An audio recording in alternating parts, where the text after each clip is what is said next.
how to become free from the anxiety that is caused by chasing desire and pleasure. So this calls for us to take a deep dive into the nature of both pleasure and desire. And we'll start from the top down. And when we look at the nature of chasing anything, we've heard ideas from ancient times or biblical whatever, where it's treat others how you want to be treated.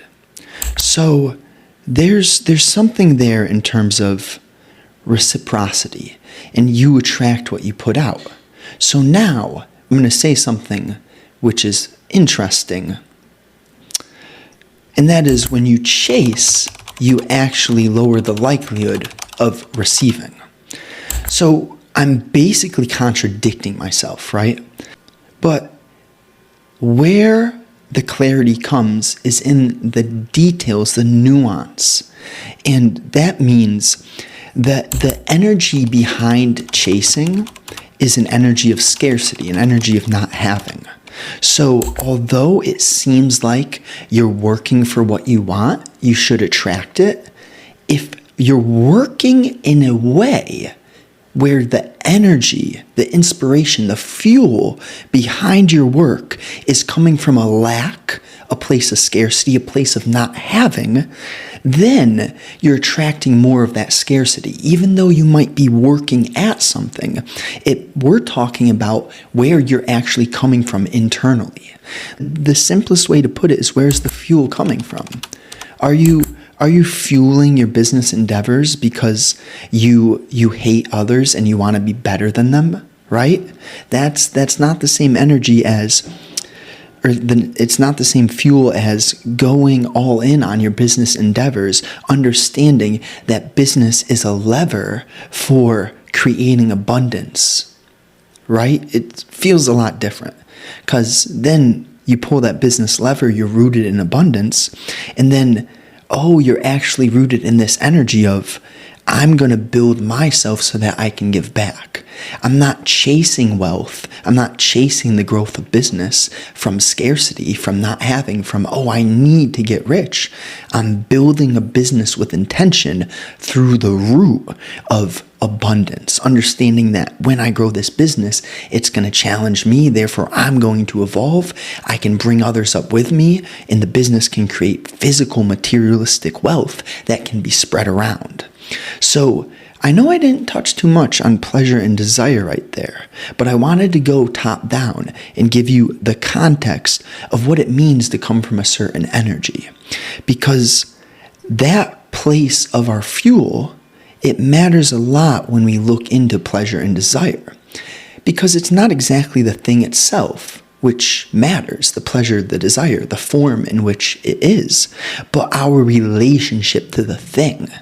So what I'm saying here is there are some habits, some things that I do that I may not recommend, like to the average Joe to do, but my relationship to certain actions, if it's coming from an energy which is not like an addiction, a scarce energy, a need, and it's just sort of something that you realize when you look big picture, you understand the nature of the action, and you just study, you investigate, you inquire upon what is happening inside of you when you are interacting, when you are even thinking about a pleasure or desire. Like, to study how your mind is working when you even get on that topic.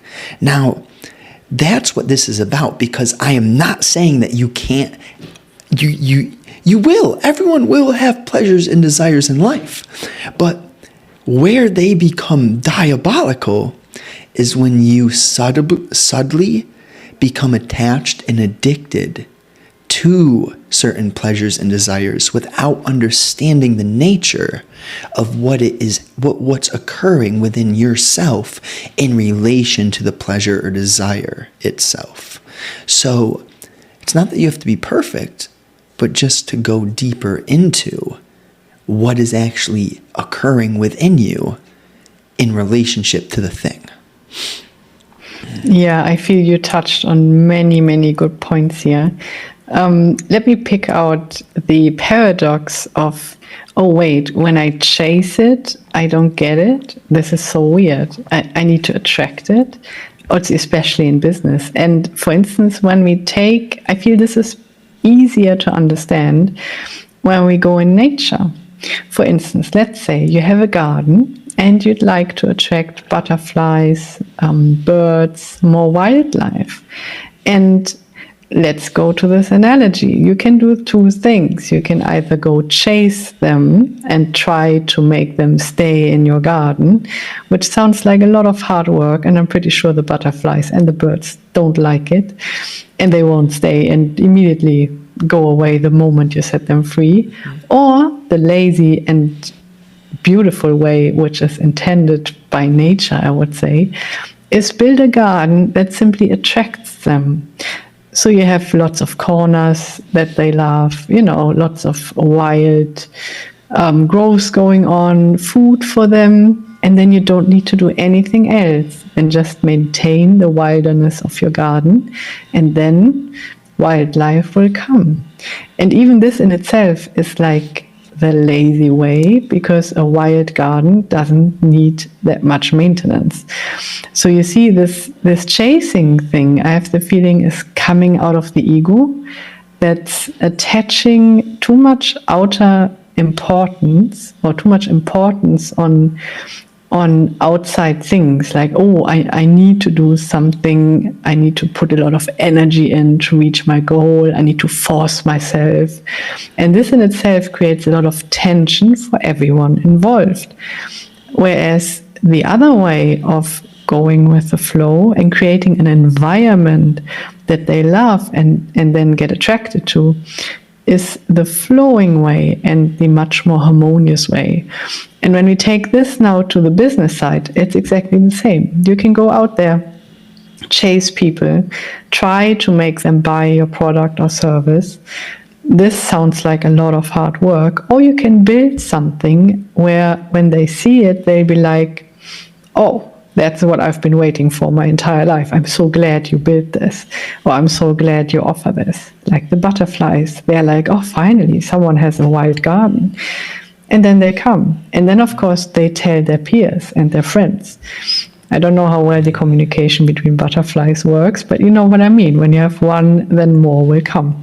And the same for customers. When one customer loves your product, well, what do? They go to their friends and they'll be like, oh, I love the product. I love the service. It has changed my life. It has made things easier. And then it spreads. And so this is kind of like the harmonious way that also is offered by the universe itself. It's like a default that we have available to get beautiful results without burning ourselves out due to the ego's idea of, oh, I have to put in so much work, or I have to chase because I have desires. And see, the whole essence that embodies how we see things is that you can get the things that you want, but there is a big difference between forcing and grinding toward things that you want and naturally attracting due to intentional, holistic living. So intention, the holistic, and the lifestyle, those are three important words that are packed with depth. And it really is valuable when we just zoom out a little bit, and easier said than done, right? The nature of the ego, Justin, Myra, whatever your name is, the nature of the ego is that it's self-centered. It's like so self-centered and tunnel visioned and small-minded. And of course, we can evolve that ego to see more holistically, to consider more variables, and to realize the fact of the matter is that this materialistic reality was created by something so intelligent, so much more intelligent than the ego. And if we can find a way to communicate, to tap into that intelligence, that's what I'm hinting at when I say that we have certain fuels and certain energies, right? You can just feel it. Like, I don't need to give you proof for this. Every single one of you have felt this in your life, where there are certain moods and vibes and energies and in places in which your fuel is sourced.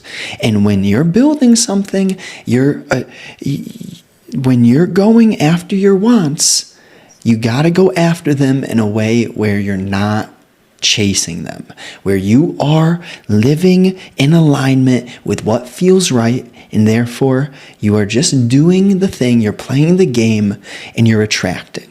Because when you're attracting and not chasing, it's so much different. Attraction is abundant, and then the chasing is scarce.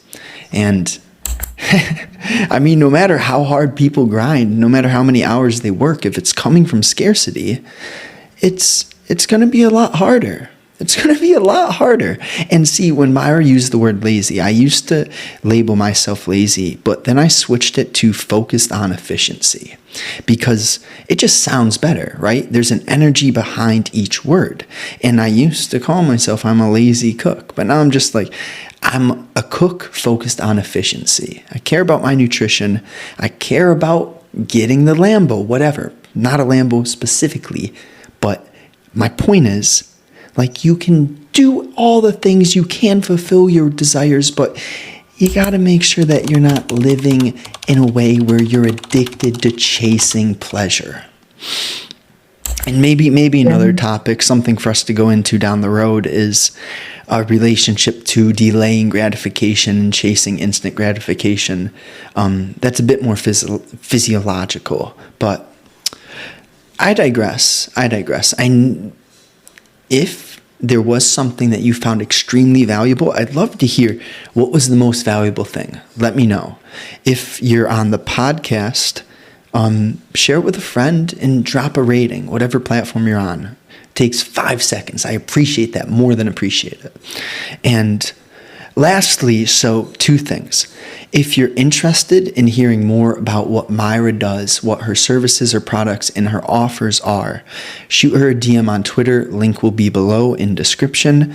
Same goes on my end. If you would like to apply for a free breakthrough session, all you have to do, all of my Twitter link below, shoot me a DM, quote, all caps, new me. And in that breakthrough session, it'll be 60 minutes. So we'll start and we'll figure out where you're at right now and where you want to go. And if I can help you with that gap, I'll help you do that on that call. Second, this is building off of creating your direction, understanding that gap. Then we'll go into having like a clear action plan so you know exactly how to get to that place in which we clarify in step number 1. And third, we'll get clear on anything that's slowing you down, preventing you from getting where you want to go. So if you're interested in that, quote, all caps, new me, shoot me a DM. Appreciate you. I appreciate you. Myra appreciates you sincerely. Have a wonderful day.